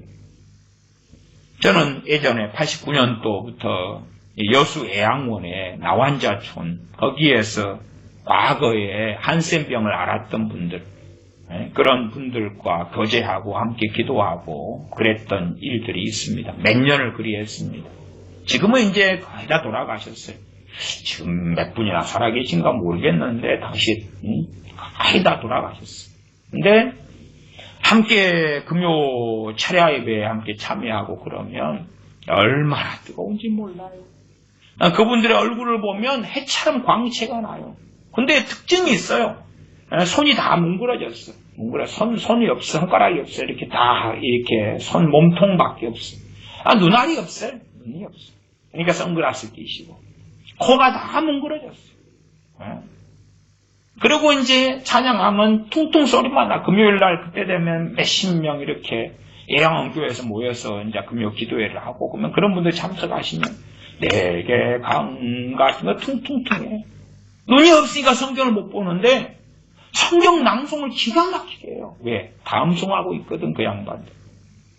그 양반도 후원받아가지고 살아요. 후원받아가지고. 근데 진짜 그 양반들은 산제사를 드리고 있거든. 젊은 나, 20살, 21살, 22살 된 나 같은 사람보다 더 낫게. 사주식 멀쩡해서 돌아다니는 나보다 더 낫게. 그들은 정말 위대한 사명 속에 살아가고 있었던 거거든. 그러면 정말로 부러웠던 이들. 신체적으로는 눈이 멀쩡하고, 더군다나 눈알도 4개씩이나 가지고 있고, 그분도 눈알은 없어요. 선글라스는 또, 눈이 없으니, 눈알이 없으니까 선글라스를 끼시거든요. 그럼 멋져요. 코는 뭉그러졌어요. 눈썹도 없어요. 머리털도 없어요. 손가락도 없어요. 손가락도 어떤 분은 1개, 어떤 분은 2개, 합산으로 한쪽에 2개, 2개면 4개 남고, 다 뭉그러지고. 네. 그리고 누군가의 도움으로 살아가요. 대다수가. 왜? 이제, 당시에 89년이다 그럴 때도 돌아가실 날들을 얼마 다 안 남겨놨기 때문에. 그래서 그때도 그런 걸 물어봤어요. 성경 66권 전체를 암송하는 분이 몇 분이 계시고, 그 다음에 신약성경 다 암송하는 분이 몇 분이 계시고, 신약성경 다 암송하신 분들은 기본적으로 시편도 다 암송하고, 그 다음에 신명기나 이런 것도 다 암송하셔요. 근데 이제 66권 전체 암송하는 분은 몇 분? 신약성경 전체 암송하는 분마저 수십 분이었어요, 당시에. 왜 그분은 이제 이런 걸 점자로 해가지고 읽어가지고 암송을 해요. 근데 정말 말씀 충만하고 성령 충만하셨어요. 아니, 그런 분들이 위대한 분들이지. 누가 위대한 분들인가? 남의 후원받고 돈 받았어요. 노년 돼가지고 살아가시지만, 그리고 돌아가셨지만, 가장 아름답더라. 그 이야기가 로마서 12장 1절이에요.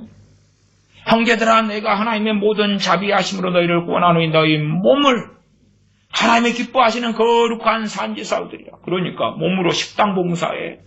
아니, 그게 아닌 건 아니라고 봐요. 정말 하나님의 영광을 위하여 식당 봉사할 수 있어요. 또 주차, 차량 봉사할 수 있어요. 그게 아니다는 건 아니에요. 그러나 그것이 중심에 있는 건 아니에요.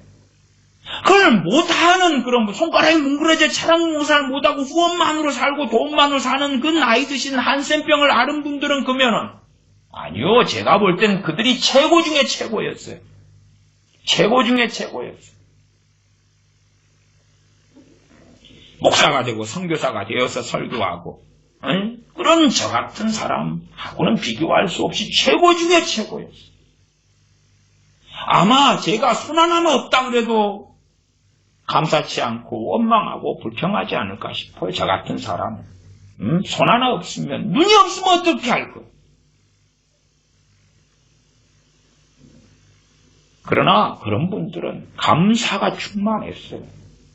기쁨이 충만했어요. 핍박받는 그 시대의 교회들도 기쁨이 충만했어요. 히브리서 11장에 토굴에 아멜의 유리 걸시게 한 사람들이 그 몸으로 도망자로 살아갔으나 카타콤의 무덤의 지하에 숨어서 산 사람들이. 그러나 그들은 그들의 몸으로 하나님이 기뻐하시는 거룩한 산제사를 드렸어요. 몸은 배고프고 고달프고 병 들어가고 아파가고 도망자 도피자로 살아갔어도 그 몸의 불편 속에서 그 몸의 고통 속에서 하나님께 산제사를 드렸다고 말이에요. 산제사 그러니까 예배 그렇게 생각하면 너무 편협하고 부족하게 성경을 이해한 것이에요. 이는 너희 애들을 영적 예배니라. 영적 예배니라. 그 한센병을 앓았던 그 할아버지 할머니들 그들이 함께 모여 예배하고 기도하는 것도 영적 예배였지만 그들의 삶 자체가 영적 예배였어. 그들의 삶 자체. 어느 때 나중에 이제 96년인가 방문했을 때에 이제 그 방에 조그만 방에 이렇게 그래도 그 남자 여자 해서 나이 든 노인분들이 또 이렇게 함께 살도록 해주고 그래요. 그런 한 이제 그 꼭 기숙사처럼 재깐한 방들에 사셨는데 96년에 마지막 방문을 제가 했을 때 이제 한 곳에 들어갔을 때에 저한테 이제 할아버지께서 이사야 53장을 이렇게 그분도 당연히 눈도 없고 뭣도 없죠. 암송해 주시더라고요. 참 그 은혜로운 이사야 53장 그 어떤 성우보다도 아름다운 이사야 53장을 제가 듣고 그때가 이제 그런 분들과의 만남이 마지막이었는데 정말 그들은 말씀 충만했어. 주님을 정말 사랑했어. 그들은 거룩한 산제사를 드린 사람들이었어요. 진정한 영적 예배를 드린 사람들이었죠. 2절 너희는 이 세대를 본받지 말고 오직 마음을 새롭게 하며 변화를 받아. 무엇으로 변화를 받을까요? 하나님 말씀으로. 그것이 우리가 걷는 길이에요. 물론 우리의 마음이 변화를 받아도 누가 알아주지도 않을 거고 대단한 세상에 업적을 남기도 못할 거예요. 그냥 내 혼자 살다가 나 혼자 골방에 살다가 작은 이런 데 살다가 누구도 알아주지 않는데 나는 말씀 따라서 마음의 변화를 받아요. 세상에 남기는 발자국은 없겠지요. 그러나 그것이 우리에게 하나님께서 명령하시는 거예요. 그것이 우리의 위대한 사명이에요. 그것이 우리가 걷는 길이에요.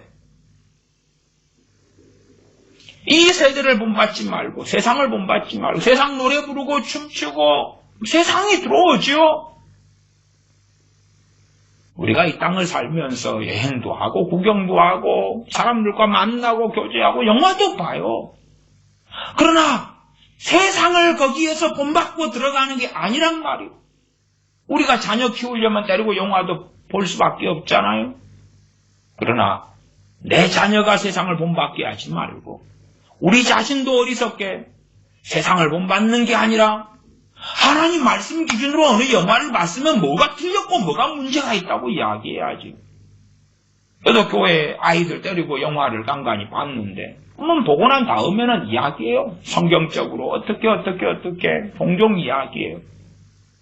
그래서 하나님 말씀의 기준과 세상의 기준을 보여줘야지 어떻게 할 거예요. 그래야지 최소한 세상에 나갔을 때에 이 면역력을 가지고 나가지. 면역력을. 영화 한 번도 안 보다가 20살 돼가지고 자유다 나가서 한 편 보고 끝나게. 다시 2절 너희는 이 세대를 본받지 말고 오직 마음을 새롭게 함으로 변화를 받아 하나님의 선하시고 기뻐하시고 온전하신 뜻이 무엇인지 분별하도록 하라. 하나님의 선하시고 기뻐하시고 온전하신 뜻이 무엇인지. 무슨 계시 받아서가 아니라 말씀 있잖아요. 말씀 깨달아 알아가는 것이죠. 아 이건 O, 이건 X, 이건 아니구나. 제가 오늘 사명, 또 위대한 사명 등에 대하여 설교하는 것도 하나님의 뜻이 무엇인지 분별한 것을 함께 살펴보고 있는 거예요. 3절 내게 주신 은혜로 말미암아 너희 중 각 사람에게 말하노니 마땅히 생각할 그 이상의 생각을 품지 말아라. 대한민국의 많은 크리스천들은 생각할 그 이상의 생각을 품어요. 그러니까 무자격 목사들이, 무자격 선교사들이 그렇게 많이 나와요. 그렇게 많이 나와요. 위대한 사람, 위대한 꿈을 꿈꾸니까 생각할 이상의 것을 꿈꿔. 아마 5달란트, 2달란트, 1달란트 주님께서 나누신 종의 입장으로 할 때에 1달란트 받은 종이 기분이 나빴잖아요. 왜 1달란트로 만족하지 못했거든요. 왜 저 사람은 5달란트고 왜 저 사람은 2달란트인데 땅에 묻어놔버리죠. 그리고 주인을 판단하고 정죄하지. 당신은 심지도 않은 데서 거두려 하는 그런 분 아닙니까? 왜 나는 1달란트요? 그것이죠. 나는 위대한 사람이고 대단한 사람인데. 그래서 마땅히 생각할 그 이상의 생각을 우리들 가운데 많은 이들이 품죠. 많은 이들이 품고 그걸 이루기 위해 달려가는데 현실과 너무 다르고, 그리고 인생을 살아보니까 자기가 꿈꾸는 것과 괴리가 일어날 때에 절망이 오고 탄식이 오죠. 그건 인과응보라. 심은 대로 거두는 거예요. 썩어질 것을 위하여 심었기 때문에 썩어진 걸 거두는 거예요. 거기에서 어리석은 사람들은 절망하고 탄식하면서 하나님 왜 이래야 됩니까? 나는 위대한 사람이고 위대한 사명, 위대한 소명을 받았는데 왜 이루어지게 안 하십니까? 그런 정신병을 가진 사람들도 많습니다. 마땅히 생각할 그 이상의 생각을 품지 말고 오직 하나님께서 각 사람에게 나눠주신 믿음의 분량대로 지혜롭게 생각하라. 지혜롭게 그 말은 분수에 맞게 생각하라 그 말이에요. 믿음의 분량에 따라서. 자, 어린아이가 믿음이 있습니다. 어린아이의 믿음은 어린아이지요. 그때 어린아이 때는 그에 맞게 생각해야 될 거 아니에요. 어린아이가 유치원 가라 그러면 가야지 뭐. 어린아이가 아니요, 나 아빠 양복 입고 넥타이 메고 회사 출근할라요. 그러면은 믿음의 분량이 아니잖아요. 똑같아요. 사도 바울이 하나님의 부르심을 받았다 할지라도 어느 때는 그의 고향 땅 길리기야 다소에 있었고 믿음의 분량이 그러니까 그 사람의 사명이 사도였다 해도 처음부터 그냥 나 사도 일 할라요 그렇게 되는 게 아니잖아요. 그리고 안디옥에 바나바가 불러서 함께 거기에서 선지자들과 교사들의 사이에서 사역을 하고 감당하고 있다가 어느 때에 사도로 부르신 거지. 때마다 믿음의 분량이 다르잖아요. 사도 바울이 고린도전서 13장에 내가 어렸을 때는 생각하는 것이 어린아이와 같고 말하는 것이 어린아이와 같다가 그럴 수밖에 없어요. 요한일서에 자녀들의 믿음, 그 다음에 청년의 믿음, 아비의 믿음으로 세 가지의 우리 크리스천들의 믿음의 성장에 대하여 이야기하죠. 그러니까 최소한 내 개인에 있어서도 믿음의 분량이 달라요. 그리고 그게 무조건적으로 우상향하고 성장하는 건 아니에요. 그러니까 우리 한 크리스천 내가 어느 때에 믿음의 분량이 이렇게 있는데 그 이상을 넘어선 것을 생각하고 분수에 맞지 않은 걸 생각하는 거예요. 가정에서 소득이 있고 수입이 있다면 그 소득에 맞춰서 그래서 지혜롭게 판단하고 생각해야 되죠. 그러나 분수에 맞지 않게 소비하고 지출하고 어리석게 살면 가정 파탄이 올 수밖에 없어요. 국가도 마찬가지지요. 믿음의 분량에 맞게. 말씀이 이렇게 많이 있어도 믿음의 분량에 맞게 말씀을 깨닫고 이해하고 알아야 되겠지. 자기 수준에서 해석할 수 없는 것을 억지로 풀다가 망하는 어리석은 사람이 있다고 그랬죠. 무식한 자들인데 여러분 자녀가 한 3살에다 해보십시다. 무식하잖아요. 무식하잖아요. 근데 성경을 억지로 풀면 망하지요. 망해. 믿음의 분량을 이해하셔야 됩니다. 믿음의 분량대로 지혜롭게 생각하라. 4절 우리가 한 몸에 많은 지체를 가졌으나 모든 지체가 같은 직분을 가진 것이 아닙니다. 이 신사도 애들이 미혹해가지고 자 사도가 되라 선지자가 되라 최고봉에 서라 미혹을 하는데 아니 다 사도겠느냐? 다 선지자겠느냐? 다 병을 고치는 자겠느냐? 다 방언하는 자겠느냐? 다 통역하는 자겠느냐? 다 가르치는 자냐? 다 능력 행하는 자냐? 그렇지 않다고 고린도전서 12장에 말씀하지요. 그러나 아니 나는 병 고치는 자 되고 싶어요. 난 사도 되고 싶어요. 나 선지자 되고 싶어요. 나 목사 되고 싶어요. 나 선교사 되고 싶어요. 그 길을 해 가라. 그렇게 한다고 생각하는 거예요. 선생된 자들, 너희는 다 선생이 되지 말아라. 선생된 자들에겐 더 큰 심판이 있을 것이다. 이해하지 못하는 것이지요. 4절 다시 우리가 한 몸에 많은 지체를 가졌으나 모든 지체가 같은 직분을 가진 것이 아니다. 같은 직분을 가진 것이 아니다. 그렇지요. 우리는 남의 떡이 커 보이고 그렇지만 5절 이와 같이 우리 많은 사람이 그리스도 안에서 한 몸이 되어 서로 지체가 되었느니라. 우리에게 주신 은혜대로 받은 은사가 각각 다르니 혹 애언이면 믿음의 분수대로. 어떤 사람이 애언 은사 받았다 해서 모든 걸 어떻게 애언해요? 믿음의 은사를 받은 그 사람도 믿음의 분수와 믿음의 수준이 있을 거 아니에요. 실제로요, 우리가 사도행전에서 어떤 사람 전도했더니 애언이 터지잖아. 이제 감 믿었는데 애언이 터지잖아요. 그러면 내가 애언자요, 내가 선지자요, 어험, 내 앞에 줄을 서시오, 애언해 주겠소. 미쳐버린 거죠. 미쳐버린 거. 그러니까 아무리 애언 은사를 받아도 뭐가 있어요? 믿음에 분수대로 할 수밖에 없는 거예요. 신앙의 수준은 말씀 따라가는 거지. 은사 받은 믿음이 좋아지는 게 아니에요. 병 고치는 은사 받으니까 그냥 대단한 사람이 된 거 아니라, 아니 목사 한 수 받으니까 대단한 사람 된 것도 아니에요. 선교사 가니까 선교훈련 받으니까 대단한 사람 된 거 아니에요. 이게 어떤 프로그램이 나오면 그 프로그램을 가지고 유혹을 해야 돼요. 그래야지 사람이 모일 거 아닙니까? 다단계도 그렇잖아요. 어느 회사 주식도 마찬가지예요. PR하고 선전해야지. 장사치도 마찬가지예요. 식당에 대접했으면 이 음식이 너무 맛있어요. 둘이 먹다가 하나 죽어도 몰라요. 뭐 그래야 될 거 아니에요. 마약을 탔으니까 그러겠지. 그래서 마약 핫도그 막 그런 거 나오는 거 아니에요? 우리는 어리석어져서 그래서 야 이것만 하면 특별한 사람이 돼요. 뭐 제자훈련 특별한 사람이 돼. 위대한 사람이 돼. 아니면 중보기도만 하면 위대하게 쓰임받아. 아니면 은사 받으면 위대해져. 아니면 이 교회에서 목사가 유명한 목사니까 시킨 대로 하면 위대해져. 아니면 이 선교단체 너무나 귀한데 거기에 포함돼봐 위대해져. 누구한테 1:1 제자훈련 받아 위대해져. 단기선교 갔다 와 위대해져. 영적 전쟁에 위대해져.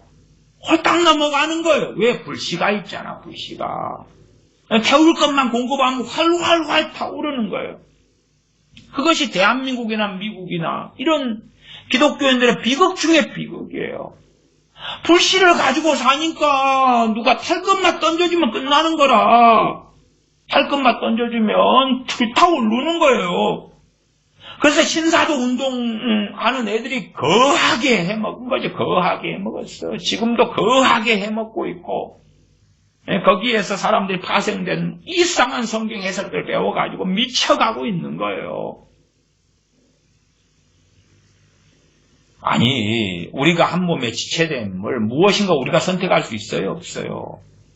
머리가 주님이신데 어떻게 우리가 선택해? 응? 제가 설교하면서 이 손발이 하는 것도 이거 어쨌든 이 머리가 지시를 받아서 하는 거라. 머리가 이 지시를 해가지고 이리 가는 거예요. 가는 거. 그리고 이제 체화를 시키면 직접적인 어떤 이성적인 의식적인 지시는 없어도 이 비의식적인 지시가 뒤에 연수를 통해서 쫙 호르몬 등을 통해서 쫙쫙쫙 일어나기 때문에 무의식적으로 반응한다 이런 것이 나오는 거예요. 머리가 주님이신데 내가 지체됨을 어떻게 선택합니까? 응? 나는 저걸 하고 싶고 나는 저걸 하고 싶고 요걸 하고 싶은데 당신들이 인생의 주인이 아니오. 물론 사도 바울이 청년이었을 때부터 주님을 알고 믿음이 성장해가면 그를 사도로 쓰셨던 것처럼, 그러나 그때도 주님이 정하시는 거예요. 우리는 다 멋지고 싶지요. 그건 교만이에요. 교만이에요. 남의 짝이 굵어 보이고 다 지도자가 되고 싶고 머리가 되고 싶은데 교만이지요. 그 교만 가운데 들어가니까 자기 자식들 머리 시켜달라고 막 하는 거예요. 꼭 마치 반장 시켜달라고 치맛바람 일으키는 엄마들처럼. 우리 주님께도 그 요한과 야고보의 엄마가 와가지고 주님의 좌우편에 앉혀주십시오. 치맛바람을 일으켰는데 주님이 거절하셨잖아요. 6절입니다. 6절, 애언이면 믿음의 분수대로. 7절, 혹 섬기는 일이면 섬기는 일로. 주님께서 나는 섬김을 받으러 온 것이 아니라 섬기러 왔다. 이게 첫째는 지금 제가 말씀드렸어요. 12장 1절, 2절. 그렇게 말씀이 출발하고 있는 거예요. 우리가 무슨 봉사를 하고 무슨 일을 하기 전에 먼저 거룩한 산제사를 드려라. 세상을 본받지 말고 오직 마음을 새롭게 하는 변화를 받아라. 하나님의 뜻이 뭔지 분별하고 그렇게 알아라.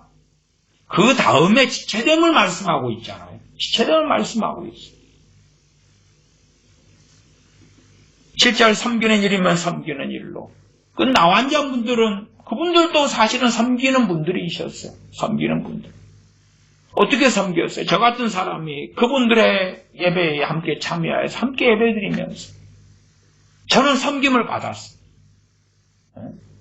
제가 때로는 그 분들 가운데서 어떤 분들은 또 일하시는 분들이 있고, 그래, 그 교우들 가운데 할머니, 할아버지들 가운데 그 짐승 키우는 분들이 있으면 제가 똥 치워주러 가고 그러거든요. 그러나 똥을 치워주고, 그 다음에 새참을 주시면 먹고, 똥 냄새 나고, 돼지똥 치워주러 제가 가고 그랬는데, 한번 교제하면서 제가 섬김을 받아요. 무슨 섬김요? 실제로 몸으로는 제가 봉사를 하러 갔지만 그분의 신앙을 보고 그분의 믿음을 보고 나이들은 늙어가고 몸에 힘이 빠지니까 돼지 키우는 똥도 못 치워요. 그러니까 가는데 그분의 신앙을 보고 나는 더 도전을 받고 어떻게 주님을 섬기고 걸어가는 그 길을 보는 거예요. 나환자분들 한센병을 앓았던 그분들과 예배드리고 그분이 박수치는 모습을 보고 그들이 주님을 사랑하는 모습을 보고 나는 섬김을 받은. 실제로 제가 휠체어를 밀어주기도 하고 또 얼마의 어떤 돈을 드리기도 하고 그러지만 그건 또 그것대로 섬기지만 나는 더 위대한 섬김을 받았어. 사람들이 생각하는 어떤 천편일률적인 어리석은 모습하고는 다르다. 그까지는 이해해 주셨으면 좋겠어요. 혹 섬기는 일이면 섬기는 일로. 우리가 섬기는 것 위대하게 안 보이잖아요. 그것보다는 나를 따르라. 전쟁터에 장군이 돼가지고 칼을 뽑아서 나를 따르라. 아니면 진격하라. 둥둥둥둥. 위대하게 보일 거 아니에요. 그러나 우리 주님께서 발을 씻어주러 오셨고 생명을 주러 오셨고 섬기러 오셨어요. 섬기러 오셨어요. 물론 우리가 몸이 약하고 한센병 그 분들처럼 눈이 없을 수도 있고 거꾸로 육체적으로는 섬김만 받을 수도 있다고 말. 그러나 그것을 비참한 삶으로 그것을 사명도 감당하지 못하는 삶으로 사명에 대한 잘못된 오해와 왜곡을 해가지고 어리석어지면 절대 안 된다. 를 이해하셔야 돼요. 사명에 대한 또 위대한 자가 되고 싶은 것에 대한 잘못된 이해와 오해를 하니까 히브리서 이런 11장 말씀은 이해를 못하는 거예요. 히브리서 11장을 보겠습니다. 아까 말씀드렸던 부분에서 읽어보겠습니다. 히브리서 11장. 히브리서 11장 37절부터입니다. 돌로 치는 것과 톱으로 켜는 것과 시험과 칼에 죽는 것을 당하고 이걸 순교당하는 거지요. 와, 그래 순교당했으니까 위대해. 그렇게 생각할 수 있겠죠. 어떤 사람들은 그래서 순교 막 노래 부르는 사람들도 있더라고요. 그럼 거꾸로 순교 안 당한 사람들이 이상한 사람들인가요? 아니잖아요. 그 뒤에 사람들은 유리하여 궁핍과 환난과 학대를 받았습니다. 유리하여. 이런 사람들은 세상이 감당치 못하도다 저희가 광야와 산중과 아멸과 토굴에 유리하였느니라. 유리하지 말고 그냥 가서 잡혀 죽지. 잡혀 죽으면 순교당하네. 누구는 잡혀 죽을 수밖에 없었고 누구는 광야와 산중과 아멸과 토굴에 유리했어요. 산속에 있는 동굴에 살고 또 암벽 동굴에 살고 산속에 살고 광야에서 살고 먹을 것이 뭐가 있었겠어요? 숨어 사는데 농사를 얼마나 제대로 지어서 먹고 살았겠어요? 거기에서 무슨 전도를 하고 위대한 사명이 어디가 있었겠어요? 그러나 이 사람들이 우리의 믿음의 선진들이단 말이에요. 창세기를 보면은 아브라함이나 이삭 등의 삶을 볼 때에 야곱도 볼 때에 뭐 위대한 삶이 뭐 얼마나 있는가요? 그러나 아브라함의 믿음에 대하여서 성경의 신약성경에 얼마나 많이 나옵니까? 그러나 그가 전도를 몇 명을 했습니까? 아니면 그가 뭐 요즘식으로 하면 예배당을 몇 개를 세웠습니까? 평범한데 우리가 이상한데 지금 세뇌되어 가지고 있는 거예요. 이상한 망상 속에 깊이 들어가 있는 것이지요. 7절 다시 로마서 12장 7절로 돌아갑니다. 혹 섬기는 일이면 섬기는 일로, 혹 가르치는 자면 가르치는 일로, 혹 권위하는 자면 권위하는 일로. 권위하는 사람은 카운셀링, 상담과 같이 연결됩니다. 구제하는 자는 성실함으로, 다스리는 자는 부지런함으로, 긍휼을 베푸는 자는 즐거움으로 할 것이니라. 아니, 긍휼을 베푸는 사람이 있으니까 받는 사람도 있을 거 아니에요. 거꾸로 받는 사람이 있으니까 베풀 수 있는 거지. 9절 사랑엔 거짓이 없나니 악을 미워하고 선에 속하라. 거짓 없는 사랑을 해라. 거짓 없는 사랑을 해라. 이게 우리의 부르심이고 사명이에요. 지체됨의 사명들도 존재하고 나아가서 지체됨의 사명이라 해도 우리가 영적인 어린아이라면 아직은 그걸 뭔가를 할 수가 없잖아요. 할 수가 없어. 그리고 나아가서 이제 우리가 뭔가를 할 수 있을 때에 내가 꿈꾸는 것이 아니라 주님께서 주시는 것, 주시는 지체됨 속에서 살아가야 하는 것이 참으로 주님을 따르는 자가 걷는 길이다 하는 것입니다. 사람들은 다 병도 고치고 산지장 노릇하고 능력을 행하고 메가처치의 목사가 되고 위대한 선교사가 되고 전도를 1000명, 10,000명하고 뭔가의 멋진 걸 꿈꾸지만 그리고 그러한 간증도 듣고 연예인 간증 듣고 대형교회 메가처치 목사들의 간증을 듣고 뭘 듣고 전도 왕의 간증을 듣고 어쩌고 저쩌고 환상에 취하는 거예요. 마약하는 것과 무슨 차이가 얼마나 있겠냐고 말이에요. 무슨 뽕에 취하는 거 히로뽕에 취하든지 무슨 뽕에 취하는 거예요. 그러면 정신이 나가버립니다. 12장 10절 형제를 사랑하여 서로 우애하고 육체의 형제가 아니고요. 신앙 가운데 믿음의 형제를 이야기합니다. 그래서 요한일서 같은 데 보면은 계속 반복돼 나오는 것이 형제를 사랑하는 것, 서로 사랑하는 것이 반복돼 나오죠. 그래서 우리 사명 중에 사명이라. 사명 중에 사명. 물질적으로 육체적으로 뭔가를 다 하는 것만은 아니다 그 말이에요. 형제를 사랑하여 서로 우애하고 존경하기를 서로 먼저 하며 정말 많은 크리스천들이 이 기본 중에 기본도 행치 않아요. 목사님들도요. 이 12장 10절의 기본 중에 기본도 지키지 않는 목사님들이 너무 많아요. 그러면 그 사람들이 겉으로 목사인데 무슨 쓸모가 있어요? 이 선교사님들도 유감스럽게도 이러한 12장 10절 같은 크리스천의 기본도 갖추지 않은 사람들을 많이 봐요. 많이 봐. 그냥 입에서 나오는 게 거짓말이고 탐욕이고 사기고 이런 선교사님들도 많아요. 그러면 그 사람이 선교사로 20년 살고 30년 살았다고 해도 그게 무슨 가치가 있고 무슨 사명을 한 것이에요. 기본이 안 됐는데 하나님은 심령을 감찰하시는데 그 가짜 액세서리를 가지고 하나님의 속아 넘어가시는 분이 아니잖아요. 진짜 어쩐 사람이 되어야 하는가? 11장 10절 형제를 사랑하여 서로 우애하고 존경하기를 서로 먼저 하며 부지런하여 게으르지 말고 열심을 품고 주님을 섬기라. 열심을 품고 교회 봉사하라가 아니 열심을 품고 성경 건축하는데 벽돌 날라라. 열심을 품고 직장에 돈 벌어서 다 바쳐라. 그게 아니에요. 부지런하여 게으르지 말고 세상적인 부지런 게으름을 이야기하는 게 아니라 주님을 섬기고 사랑하는 게 부지런함이에요. 사실은 우리가 육체가 약하면요, 몸이 약하면 몸의 활력이 떨어져요. 몸의 호르몬이나 이게 떨어져가지고 몸이 약하면 약할수록 그냥 지쳐요. 몸이 다운돼요. 건강할 때 몸하고요, 같은 사람이라도 몸이 아플 때 몸이 틀려요.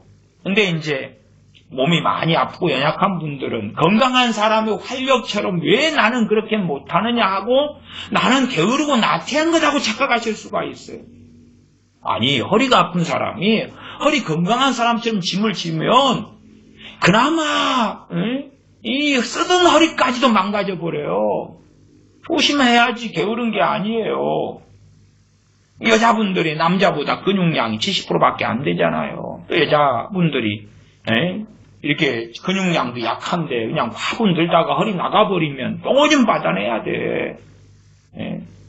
그러니까 그렇게 적절하게 하는 거예요. 그냥 번쩍번쩍 화분을 못 든다 드는 분들이 계시더만 안 되시기는. 그건 이제 씨름 선수 나갔어야 되는데 못 나가신 거고. 적절하게 해야 돼. 그 게으른 게 아니에요. 몸이 약할수록 몸이 잘 안 움직여져요. 그러면 노인분들 70, 80 되신 분들한테서 게으르다 그러겠네. 그분들도 젊었을 때 부지런했고 건강했을 때 부지런했어요. 좀 몸이 아프고 나이가 드시니까 그런 거예요. 사실은 이 마음도 마찬가지. 마음이 어두워지고 단식이 있고 그러면은 사람이 하나이기 때문에 몸이 같이 영향을 받고 같이 돼버려요. 그러니까 안 움직여. 이게 안 움직여요. 올림픽 정신은 건강한 육체에 건강한 정신 그럽니다만 그것도 맞고요. 근데 건강한 정신, 건강한 마음에 또한 건강한 육체가 되어져요. 그렇기 때문에 그 은혜로 우리의 마음을 강하게 만들어야 돼. 그 은혜로 우리의 마음을 새롭게 해야 돼. 그때에 우리의 몸이 좀 더 건강해질 수 있어요. 어떨 때는 사도 바울처럼 안질 때문에 또한 사단의 사제육체의 가시 때문에 고통할 때도 있는 거예요. 저도 코로나 걸려보니까 이 몸이 그냥 아파서 어떻게 못하는 거예요. 때로는 근육통 때문에 그냥 자다가 비명 지르고 소리는 크게 이제 어머니 놀래시니까 안 냈습니다. 많은 막 뒹굴고 그랬어요. 그래서 약을 먹으니까 며칠 아프다 약을 먹으니까 이제 고통은 많이 경감되고 사라지더라고. 그때 되면 아무것도 못해요. 아무것도 못해요. 아파가지고. 부지런하여 게으르지 말고 열심을 품고 주를 섬기라. 이 열심을 품고 주님을 섬기는 것, 부지런하게 게으르지 않는 것이 각자의 기준이 있단 말이에요. 각자의 기준이에요. 근데 그런 거에 대한 좀 더 지혜와 지각이 우리에겐 필요합니다. 12절 소망 중에 즐거워하며 우리의 부르심이에요. 소망 중에 즐거워하며 내가 크리스천인데 부지런히 그냥 뭔가 일은 많이 해요. 식당 봉사를 하고 전도를 나가고 많이 하는데 소망이 없어. 영원한 소망을 이야기하는 거예요. 이게 우리의 사명인데 소망 중에 즐거워하라고 명령을 하시잖아요. 명령을 해요. 정작 중요한 건 안 하고 중요하지 않다 그렇게 말할 수는 없지만 사실은 많은 액세서리들에 우리는 사로잡혀 살아갈 때가 너무 많습니다. 소망 중에 즐거워하며 이것이 하나님을 기쁘시게 해요. 우리의 사명은 형제 사랑이 있지만 먼저는 하나님 사랑이라. 하나님 사랑, 주님 사랑이지요. 환난 중에 참으며 기도에 항상 힘쓰며 13절 성도들의 쓸 것을 공급하며 성도들의 쓸 걸 공급하니까 공급받는 사람이 있을 거 아니에요. 공급하는 사람이 있고 응? 손 대접하기를 힘쓰라. 손님, 말하자면 첫째는 과거에 핍박기 때에, 그럴 때에 이제 도망자들이 생기잖아. 저쪽에 핍박이 일어나니까, 내가 살던 고향으로 떠나와요. 그럼 손님이지요. 사랑방처럼, 거기에 대접을 하는 거예요. 당장 정착하는데 도움을 주기도 하고, 아니면 순회 설교자들이 많이 다녔던 때기도 해요. 그런 이들이 손님으로 오면 대접하고 접대하지요. 거기에 힘쓰라 하는 명령이죠. 그러면 때로는 내가 나그네고 손님이 될 때가 있고 내가 접대하는 사람이 될 때가 있어요. 나아가서는 제가 서두에 여수해양원의 나환자분들을 말씀드렸지만 그들은 어느 때까지 돌아가실 때까지도 다 섬김을 받다가 돌아가셨지요. 그러나 진실로 신앙이 무엇인지, 진실로 그 비참한 비극을 일평생에 당한 이들이 가진 하나님 앞에서의 기쁨이 무엇인지, 찬양이 무엇인지, 예배가 무엇인지, 저는 그들의 인생의 그 발자국들을 듣고 보면서 정말 그들의 섬김을, 그들을 지켜보고 교제하고 살았던 우리가 가장 크게 받았다. 어떤 크리스찬들은 정말 내가 저 위치에 있고 저런 신체의 그런 부족이 있고 몸이 아픔이 있고 장애가 있고 이럴 때에 나 같으면 원망하고 불행하고 비극적이고 그렇게 불신앙하고 살았을 터인데 저런 상상치 못한 고통 속에서 찬양하고 기뻐하고 노래하고 감사하고 그렇게 사는 모습을 보여준다면 그것이 실상 더 아름다운 다른 형제들에 대한 섬김이 될 것이다. 저는 그렇게 믿습니다. 기도하겠습니다.